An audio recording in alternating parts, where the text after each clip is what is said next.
এই তোরা তো সিগারেট খেয়াল পিচ্ছি মানুষ চিকেনের রাস্তা আটটাছস তাহলে খাইতে মন চায় আটটা দিন পরে রয়েছে কিন্তু দোষ চেনস তুই হ্যাঁ চিনি তো, ওই আমগুলো এলাকার ছোট ভাই সূর্য ভাই হয়। সূর্যের ভাই হোক আর যার ভাই হোক আর কানে দিয়া আমরা শিক্ষা দিয়ে দেবো বুঝিস নাই? বন্ধু কুল, তোর দাদা আমার কিছু বলে লাভ নাই। ওর যে গার্জেন আছে সূর্য, ওর ডাইকেই না ওর কাছে বিচার দিয়ে দেই। আর যান ঠিক আছে। ভাই আপনারা কি মনে করে হঠাৎ আমার ডাক দিলেন? কোনো সমস্যা ভাই?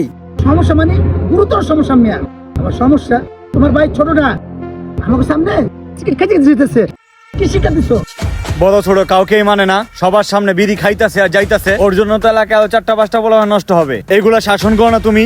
ভাই আপনারা শুধু শুধু আমার ভুল বুঝছেন না, দোষটা আমার না ভাই। আমি ওরে আনি আইনি আপনার সামনে জিজ্ঞাসা করি ভাই। হ্যাঁ ভালো করে বিচার করবা যেন এগুলা থেকে এখনই সাবধান হয়। আর এলাকা পোলাপেন আর নষ্ট হইবে। যেহেতু ও অপরাধ করছে আপনারা একটু ওয়েট করেন ভাই, আমি ওরে ফোন দিয়ে বাসাতে আনাইতেছি।